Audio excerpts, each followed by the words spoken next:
This future isn't as far-fetched as it sounds, and it's all being made possible by the new United States of America.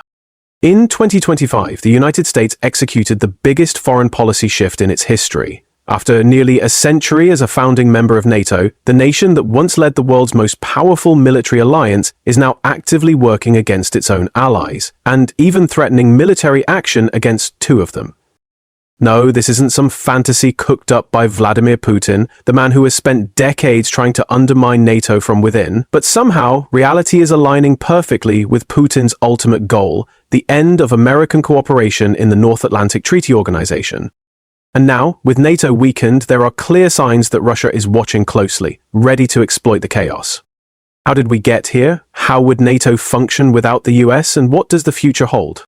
NATO wasn't just the United States idea, it was the cornerstone of a US-led global order that has been heralded as the Pax Americana. After centuries of constant warfare between major states, the NATO alliance didn't just bring old enemies together, it acted as a global bulwark against further major power wars.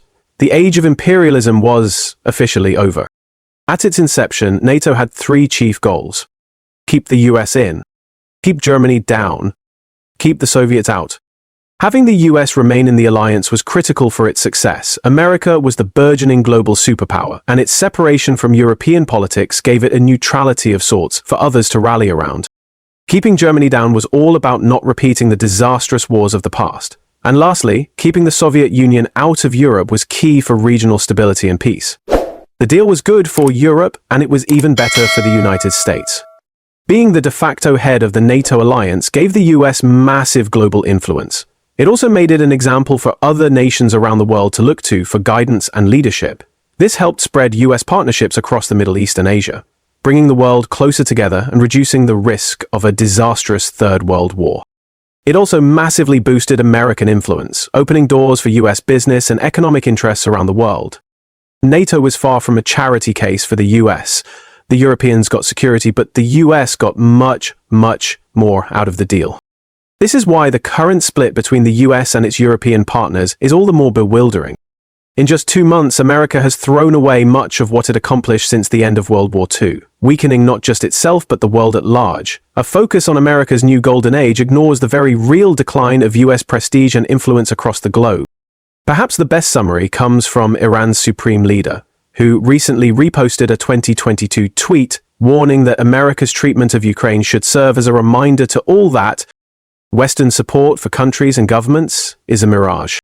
The US is yet to reap all that it has sown, but for the rest of NATO, the consequences are immediate and dire. The loss of American support. First, NATO faces a Russian state that's fully mobilized for war. There's much being said about Russia's inability to win in Ukraine, but that's chiefly because the bulk of military hardware and ammunition being used by Ukraine is supplied by the United States. In exchange, the US redirected funds originally allocated for Ukraine aid to purchase newer, more advanced weaponry for itself, using battlefield data to refine future designs and military tactics. As of March 4, 2025, all US aid to Ukraine is officially suspended indefinitely.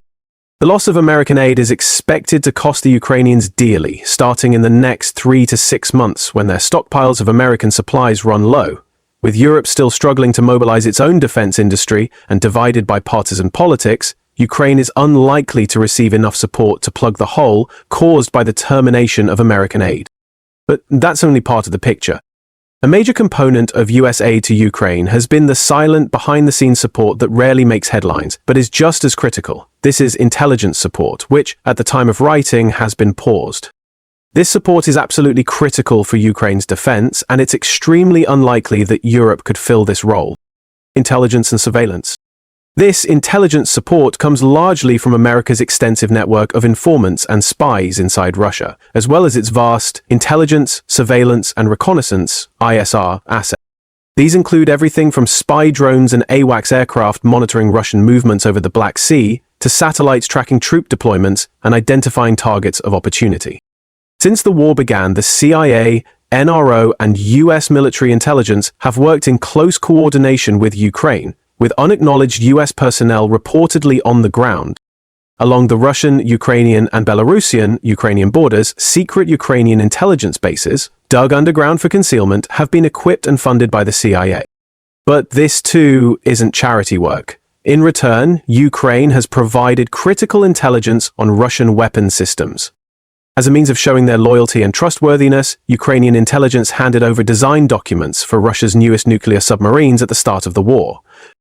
Ukraine has also handed over captured Russian equipment such as state-of-the-art electronic warfare vehicles abandoned by Russian troops and captured intact. If the US steps out of this role, Europe isn't prepared or even capable of fully filling it.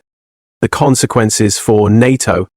NATO air warning and alert patrol missions may be flying AWACS staffed with multinational crews, but the aircraft are more often than not American. Europe also does not have the satellite and reconnaissance capabilities of the US, relying on intelligence sharing agreements for decades. In light of this, a US pullout would mean that Russian forces would not face nearly as many setbacks and vulnerabilities as they had while the US was still nominally in the fight. Russia may not be able to completely militarily defeat Ukraine, but it doesn't have to.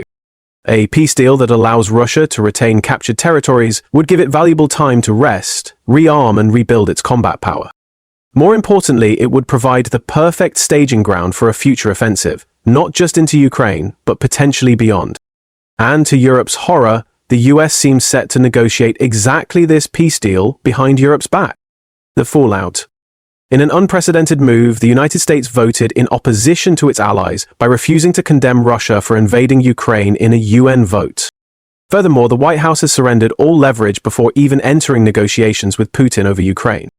It has been publicly stated that no US troops would participate in peacekeeping efforts and that the US would no longer guarantee European security. This leaves sanctions as the only remaining tool to pressure Russia, but even that may not last.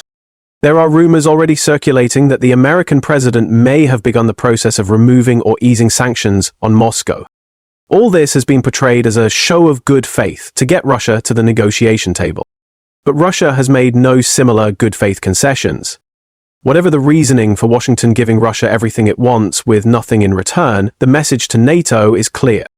The US is no longer a reliable partner.